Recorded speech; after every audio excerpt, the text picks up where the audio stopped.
رنگین محفلوں کے اندر شامل ہو کے تعلقات بنا لیتے تھے، یا آج field marshal, D G I S I, D G M I کے ساتھ فوج کے ساتھ مراسم بنا کے چاپلوسی کر کے لوگ جو ہیں وہ آگے آ رہے ہیں۔ بے شمار مسالے ہیں، میں کس کس کا نام لوں، لیکن صاحبوں کہا گیا کہ اگر 28ویں آئینی ترمیم کو نہ روکا گیا تو اس کے بعد طوفان آئے گا۔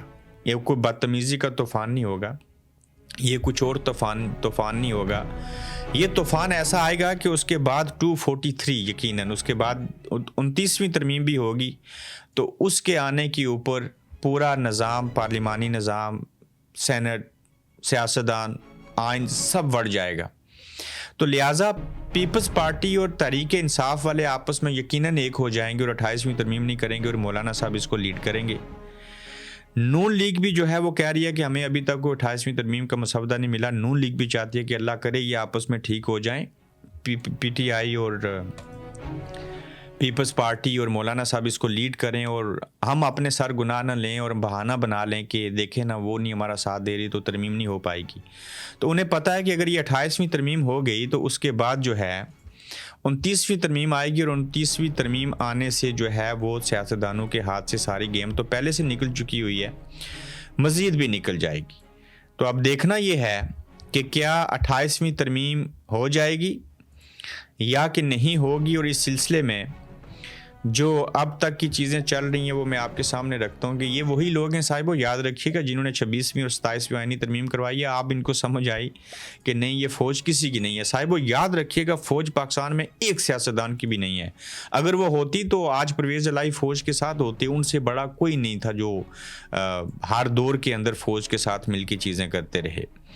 28ویں ترمیم اور پیپلز پارٹی 26ویں آئینی ترمیم کے وقت چیئرمین سینٹ اور اپوزیشن لیڈر نے کہا کہ ابھی تک ہم نے ترمیم کا مسودہ نہیں دیکھا۔ 26ویں ترمیم کا مسودہ اس وقت آیا ہوا تھا جو کسی کو پتہ نہیں تھا، اسی طرح 28ویں ترمیم بھی جب آئے گی تو پیپلز پارٹی کو پتہ چلے گا۔ سینیٹر ہمایوں محمد جو ہیں وہ یہ کہہ رہے ہیں۔ صاحبوں میں بات کر لوں، یہ جو آزاد کشمیر کے اندر برہان کو شہید کیا گیا یا قتل کیا گیا ہے، قتل ہوئے ایک کالج کے پرنسپل تھے، ان کی بیک گراؤنڈ کیا ہے میں آپ کے سامنے رکھتا ہوں، اور ساتھ میں بھارت نے گھس کے پاکستان کے اندر یہ حملہ کیا، اور اس سے قبل بھی کئی آرمی کے میجرز کو جیلم میں، دیگر جگہوں کے اوپر، راول پنڈی میں سلیپر سیل بنا کے کتنے لوگوں کو بھارت نے مارا۔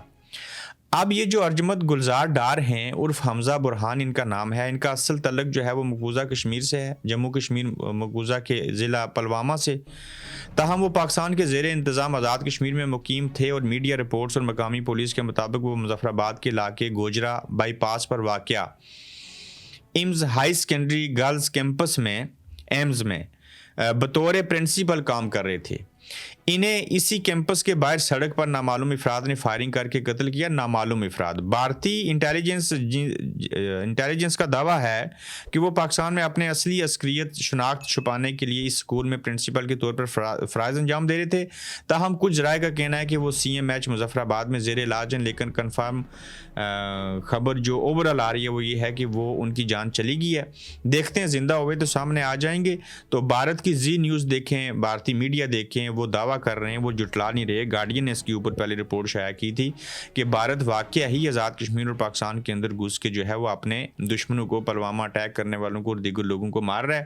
ہماری ترجیحات کیا ہیں؟ ہم نے مودی کے بیڈ روم میں کمرہ لگا کے اس کی ویڈیو ریکارڈ کرنی تھی، ہم نے بھارتی آرمی چیف اور ججوں کے اور جاسوسی کر کے ان کو زیر کرنا تھا، لیکن ہماری فوج جو ہے نہ تو اپنے لوگوں کو بچا رہی ہے، الٹا ان کے کیمرے گھروں میں لگا کے ان کو بلیک میل کر رہی ہے، جبکہ یہ کیمرے، یہ ہنی ٹریپ، یہ فلانی چیز، چونکہ اس میں جب انٹیلیجنس کام کرتی ہے تو اس میں کوئی مذہب نہیں ہے، کوئی شریعت نہیں ہے صاحبو، اس میں کوئی قانون نہیں ہوتا، اس میں کھلواڑ ہوتا ہے۔ تو جو ٹولز ہم نے دشمن کے خلاف استعمال کرنے تھے صاحب، وہ ہم نے اپنوں کے اوپر استعمال کرنے شروع کر دی۔ یہی وجہ ہے کہ بھارت پاکستان کے اندر گھس کے مار رہا ہے۔ ہماری ترجیحات ہیں آزاد کشمیر کے اندر پی ٹی آئی کو الیکشن نہیں لڑنے دینا، ان کی جماعت رجسٹر نہیں کرنی، گلگت بلتستان میں ایسے ہی کرنا ہے، فارم 45 کو 47 میں بدلنا ہے، خان کو جیل میں ڈالنا ہے، عدت میں نکاح والا کیس بنانا ہے۔ تو آپ رکھتے رہیں اپنی ترجیحات، اور بھارت جو ہے وہ اپنے حصے کا کام کر رہا ہے۔ تو دیکھتے ہیں کہ آخر کب تک آپ یہی سسٹم ایسا نظام چلا کے جس میں عوامی حمایت آپ کو جب حاصل نہیں ہوگی تو بیڑا غرق کر دیا آپ لوگوں نے ملک کا. جیسے میں نے شروع میں آپ کو بتایا کہ میں لوگوں کو روتے ہوئے دیکھ رہا ہوں. اگر کسی انسان کا ضمیر زندہ ہو تو وہ کوشش کرتا ہے کہ میرے پاس میں جو چیز ہو سکے میں ان لوگوں کے لیے کچھ کام کر سکوں, لیکن بہت برے والا حالات ہیں. لیکن یہ لوگ بولتے کیوں نہیں ہیں؟ اپنے حالات کے صاحب خود ذمہ دار ہیں. اگر یہ لوگ چاہیں تو اپنے حالات بہتر کر سکتے ہیں. نظام چھڑائیں, اس چنگل سے باہر نکلیں, بولیں, آواز اٹھائیں, اپنی لیڈرشپ کا ساتھ دیں. میں کہتا ہوں پیپلز پارٹی, نون لیگ, مولانا صاحب, MQM, جماعت اسلامی, PTI, سب کا ساتھ دیجئے, لیکن ان ظالموں سے جو ہے وہ چھٹکارا پائیے, ہجوم سے قوم بن جائیے تو چیزیں بہتر ہو جائیں گی. آپ دیکھیں نا شیر افضل مروت صاحب بامقابلہ علی امین گنڈا پور, اور میں نے ایک انٹرویو میں کہا تھا, آج میں شاید وہ کلپ چلا دیتا, لیکن آپ میں سے جس نے سنا ہوا ہے وہ ضرور بتائیے گا. آخری انٹرویو تھا, میں نے 2 انٹرویو کیے ہیں شیر افضل مروت کے ساتھ. اس میں نے کہا تھا کہ آپ ملٹری اسٹیبلشمنٹ کے ٹاؤٹ ہیں. وہ بھاگے تھے اس انٹرویو کے بعد, اور آج مجھے یہ لگتا ہے, وہ میرا انٹرویو ڈان نیوز نے بھی اس کے اوپر آرٹیکل لکھا, جیو کے شہزاد اقبال صاحب نے چلایا تھا.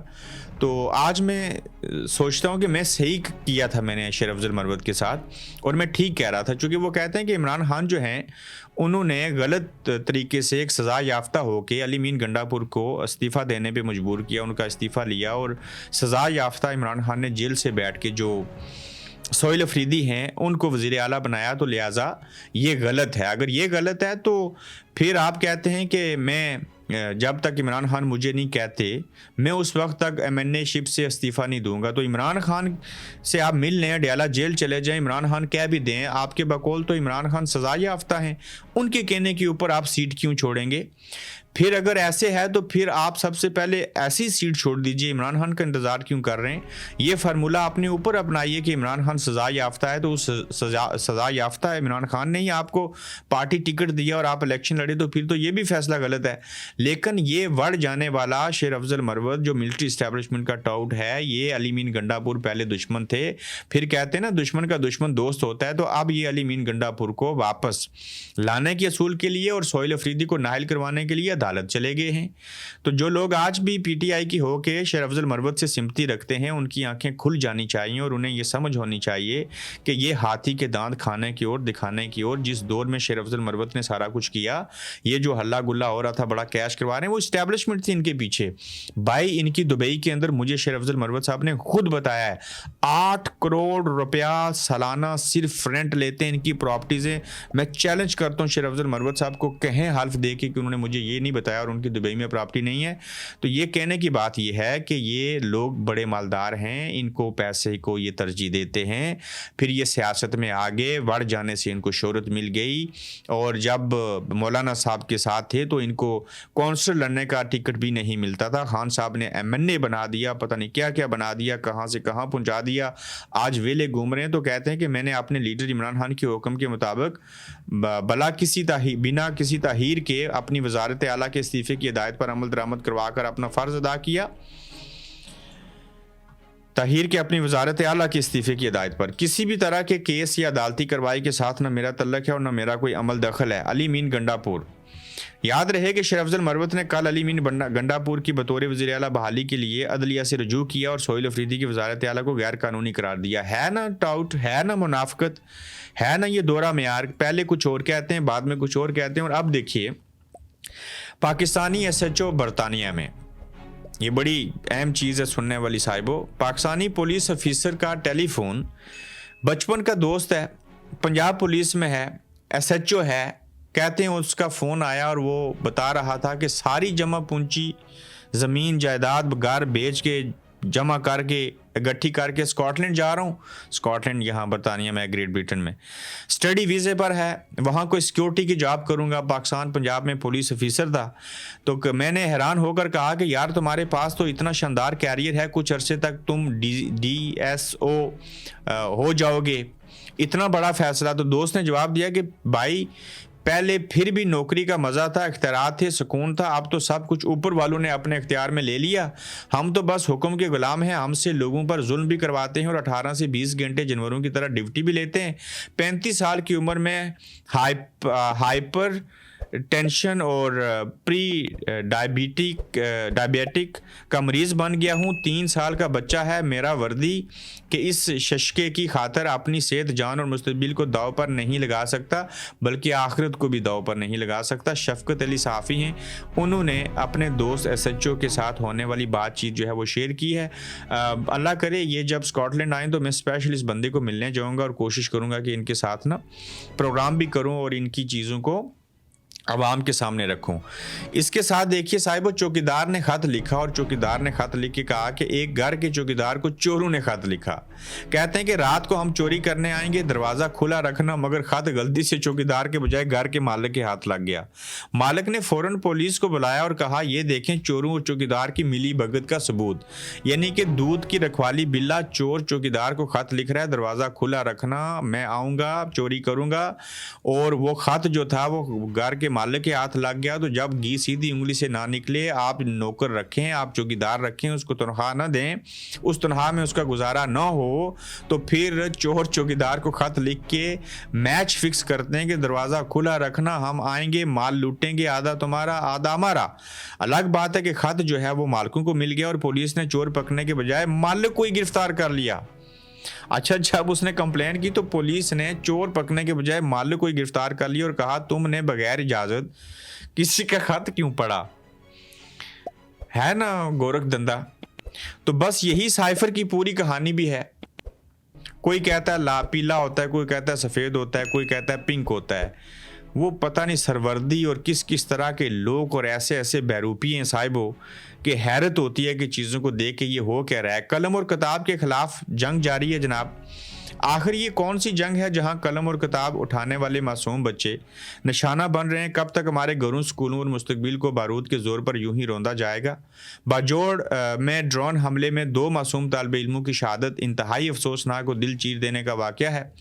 حالت جنگ میں بھی بچوں کو نشانہ بنانے کی اجازت نہیں. مارٹر گولوں اور ڈرون حملوں سے بے گناہ شہریوں کو نشانہ بنانا انسانیت کی خلاف ورزی, توہین اور ناقابل قبول ہے.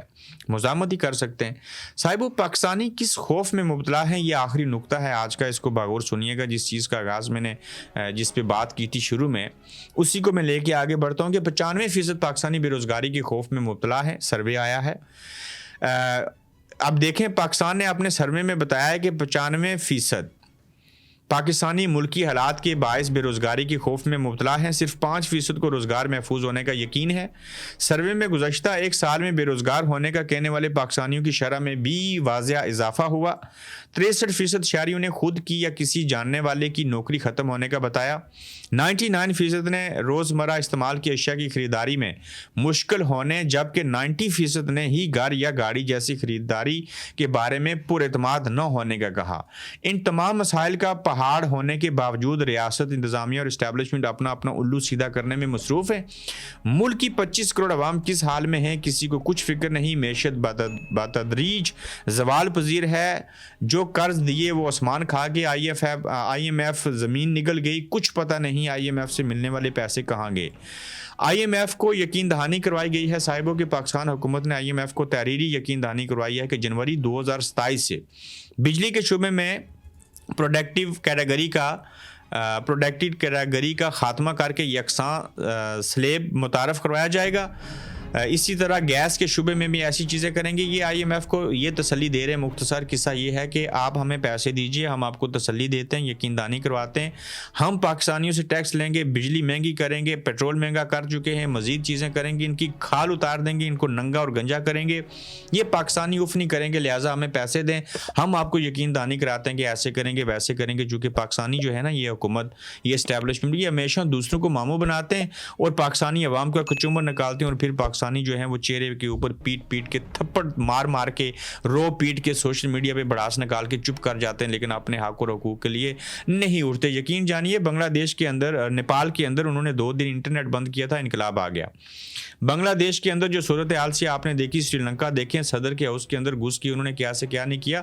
جب انقلاب آتا ہے تو اس میں کوئی رولز اینڈ ریگولیشنز نہیں ہوتے. تو لہٰذا کہنے کی بات یہ ہے کہ آپ انقلاب لا سکیں گے یا نہیں لا سکیں گے, اپنے حق کے لیے تو کھڑے ہو جائیں. اپنا خیال رکھیے, اپنا فیڈ بیک دیجیے کہ تو جلد صاحب انشاءاللہ آپ سے پھر ملیں گے.